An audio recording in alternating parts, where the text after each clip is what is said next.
हिंदुस्तान जिंदाबाद, हिंदुस्तान जिंदाबाद, महात्मा गांधी अमर रहे, महात्मा गांधी अमर रहे।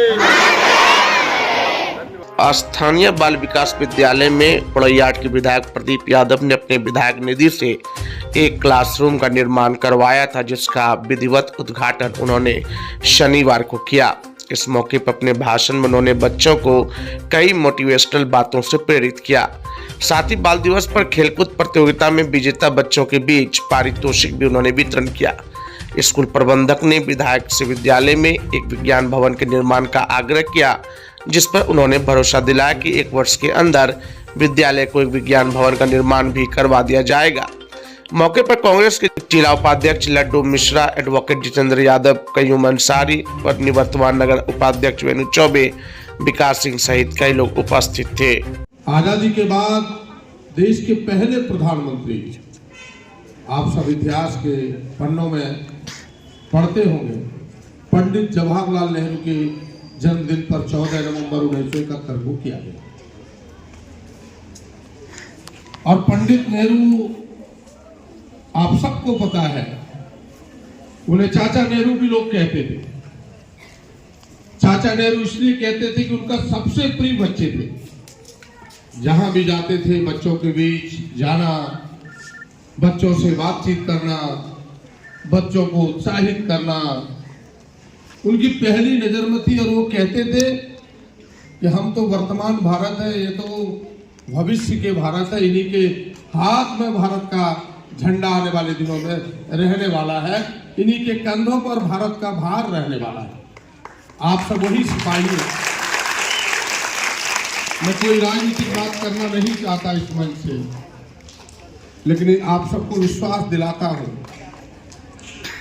कि भाई विद्यालय परिवार ने जो हमें यहां स्वागत किया है, मेरे प्रति जो विश्वास व्यक्त किया है, मैं आपके विश्वास पर खरा उतरूंगा। और जो आपने विज्ञान भवन की बात की है, मैं आपको विश्वास दिलाता हूं कि आपके विज्ञान भवन भी 1 साल के अंदर बनकर तैयार होगा। इसकी मैं गारंटी दूं। क्योंकि किसी राज्य को, किसी देश को, किसी समाज को अगर आगे जाना है तो शिक्षा उसका सबसे बड़ा हथियार है।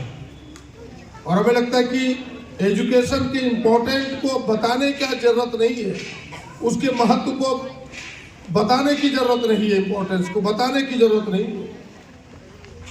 अब सब लोगों को पता है, गरीब से गरीब आदमी जो 2 शाम भोजन नहीं करता, वो भी जानता है कि हमारे बच्चे अगर पढ़े लिख लेंगे, नौकरी करे या ना करे, पढ़ा लिखा बच्चा, पढ़ा लिखा नौजवान, पढ़ा लिखा नवयुवती अपने बारे में बेहतर सोचता है।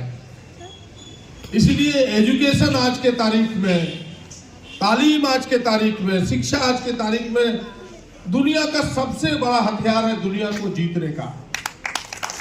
पहले लोग तलवारों से जंग जीतते थे, बंदूक से जंग जीतता था। अगर आज दुनिया पर राज करना है तो हाथ में कलम पकड़ना होगा, यही सबसे बड़ी ताकत है।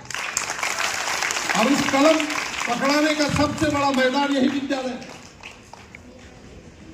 मैं साधुवाद देता हूं, हृदय से आभार व्यक्त करता हूं इस पूरे विद्यालय के 1971 से आज तक के जो प्रबंधन में लगे हुए लोग हैं, जो शिक्षक शिक्षिकाएं काफी कम मानदेय में काम करते हैं, बेहतर एजुकेशन देते हैं।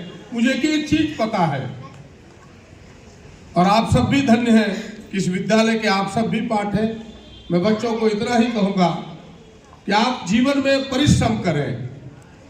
अगर सफलता की ऊंचाई को आप छूना चाहते हैं, सफलता के सीढ़ी पर आप कदम रखना चाहते हैं, तो सबसे बड़ा सहारा परिश्रम है। परिश्रम के अलावा कोई दूसरा सहारा बन नहीं सकता। मन में यह सोच रखना कि कोई तेज है, हम उससे पीछे हैं, हमें लगता है ये सबसे भद्दा सोच है। ना तो शिक्षक को रखना चाहिए, ना तो बच्चों को रखना चाहिए, क्योंकि कोई तेज नहीं होता। वो बिड़ने 10 लाख में 1 लाख कोई ओवर इंटेलिजेंट हो सकता है, लेकिन विज्ञान कहता है, सर्वे कहता है कि भाई 10 लाख में 9,99,999 लोग सब सामान्य हैं, सब एक बराबरी के हैं। जो परिश्रम करेगा उसका कदम आगे जाएगा, जो परिश्रम करेगा वो रेस में पहला आएगा। यही इतना ही मंत्र है। जो परिश्रम करेगा, आपको परिश्रम करना होगा, और परिश्रम करना है अनुशासित रह करके। अनुशासन अगर आपने जीवन में सीख लिया तो समझिए आपने जीना सीख लिया। और यही अनुशासन आपके, मैं तो लोगों को कहता हूं, अभिभावकों को, कि पढ़े या ना पढ़े बच्चों को स्कूल भेजो, स्वयं अनुशासित हो जाएगा। और अगर आपने स्कूल समय पर आना, समय पर जाना, इतना सीख लिया, अपने आप बच्चे अनुशासित हो जाते हैं। इसलिए जीवन का अनुशासन ये आपको जीवन के बेहतर रास्ते पर ले जाएगा। और मैं इसलिए कहता हूं, और कहीं आप असफल हो जाए तो आप घबराए नहीं। असफलता घबराने की चीज नहीं है, वो सफलता के नजदीक ले जाने का एक पौधा, एक रास्ता है। ये समझो इसे। आप डॉक्टर अब्दुल कलाम का नाम आप सबने सुना होगा, सबने सुना है ना, सारे बच्चों ने। हमारे देश के राष्ट्रपति भी हुए, और दूसरा नाम उनका क्या है? Missile man. जरा जोर से बोलो, क्या नाम है? Missile man. वो व्यक्ति भी जब आप जैसे कुछ आपसे बड़े हो, जब उन्होंने अपनी परीक्षा दी थी, एनडीए की परीक्षा, आप सबको पता है, उस परीक्षा में वो बेचारा असफल, और जब असफल हो गए, काफी गरीब परिवार से थे, अपने बहन के गहने को जेवर बनकी रखते वो गए थे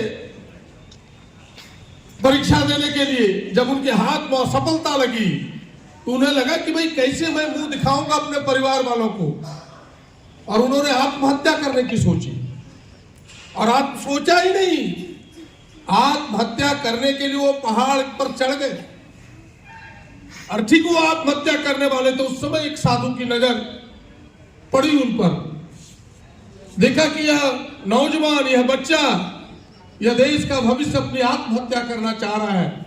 पीछे से साधु धीरे से गए, उनके कंधों पर हाथ रखा और उनसे कहा कि बेटा क्या कर रहे हो?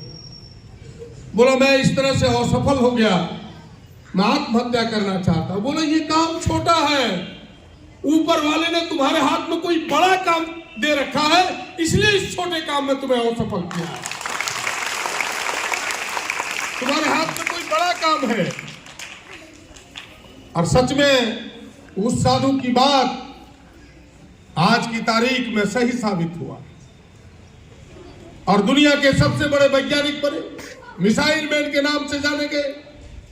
इसलिए आपको अगर जीवन में कहीं ठोकर लगे तो ठोकर को अवरोधक मत समझो, ठोकर को समझो वो चेतावनी है मेरे जीवन की, वो वार्निंग है मेरे लाइफ का। और उस वार्निंग से मैं सीख लेना है, अपने कदम को आगे बढ़ाना है। कई उदाहरण है, मैं तो अपने भाषणों में सामान्य रूप से अमिताभ बच्चन का उदाहरण देके लोगों को बताता हूं। आप सब छोटे हैं, हमारे युग के जितने लोग हैं, आज भी इस युग के सबसे बड़े नायक फिल्म में अमिताभ बच्चन। पुराने पिक्चरों को आप देखेंगे, उनके बारे में सब जानते हैं। अभी कौन बढ़ेगा करोड़पति पर वो आते हैं, आप सब देखते होंगे। वो अमिताभ बच्चन भी जब अपने लाइफ के लिए स्ट्रगल कर रहे थे, संघर्ष कर रहे थे, जब बीएससी की उन्होंने पढ़ा